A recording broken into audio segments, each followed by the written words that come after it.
বন্ধুগণ, আপনারা নিশ্চয় অবগত আছেন গত 12 এপ্রিল রাজধানীর রায়েরবাগ এলাকায় সম্ভবত না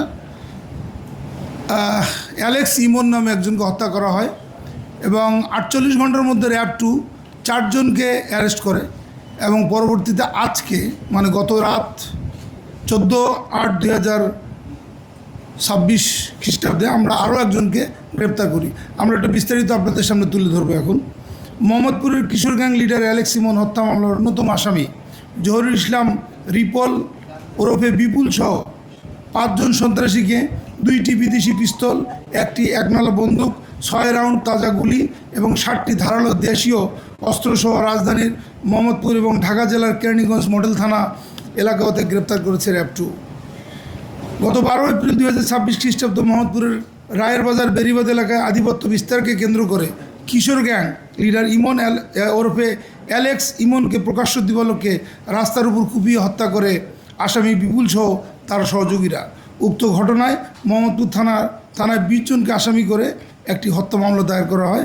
এই হত্যা মামলা অজ্ঞাতনামা আসামি রয়েছে। মোহাম্মদপুর থানার মামলা নম্বর 36 তারিখ 13/4/2026 ধারা 302 দণ্ডবিধি। অদ্য 14/8/2026 তারিখ ভোর রাতে র্যাবের নিজস্ব গোয়েন্দা তথ্যের ভিত্তিতে র্যাব 2 জানতে পারে যে কেরানীগঞ্জ মডেল থানাধীন শাক্তা ইউনিয়ন ও খোলামোড়া এলাকায় কতিপয় চিন্তিত সন্ত্রাসী অস্ত্রধারীগণ অপরাধমূলক কর্মকাণ্ড সংগঠনের উদ্দেশ্যে অবস্থান করছে।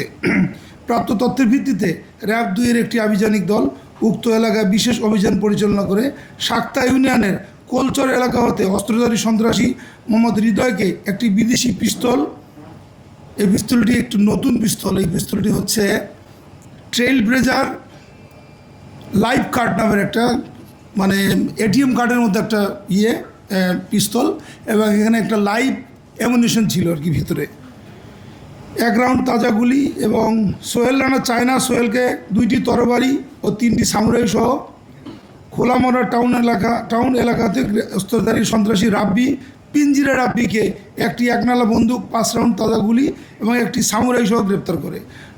র্যাব 2-এর আভিযানিক দলটি আসামি পিঞ্জিরা রাব্বি দেওয়ার তথ্য মতে মোহাম্মদপুর এলাকার আলোচিত অ্যালেক্স ইমন হত্যা মামলার 7 নম্বর আসামি জহুরুল ইসলাম ওরফে রিপেল ওরফে বিপুলকে একটি বিদেশি পিস্তল সহ গ্রেপ্তার করে। উল্লেখ্য যে উক্ত মামলা রুজু হওয়ার 48 ঘন্টার মধ্যে র্যাব 2 এজাহার নামীয় আসামি 4 জনকে গ্রেপ্তার করে। অদ্যাবধি র্যাব 2 অ্যালেক্স ইমন হত্যা মামলার 5 জন এজাহার নামীয় এবং 5 জন সন্দিগ্ধ আসামিকে গ্রেপ্তার করে। জব্দকৃত আলামত ও গ্রেপ্তারকৃত আসামিদের বিরুদ্ধে পরবর্তী আইনানুগ ব্যবস্থা প্রক্রিয়াধীন রয়েছে। তাদের পিসিপিআর আমরা আমাদের প্রেস রিলিজে রিফ্লেক্ট করব। ধন্যবাদ আপনাদের সবাইকে। ধন্যবাদ, ভালো থাকেন। সবসময় মোহাম্মদপুরে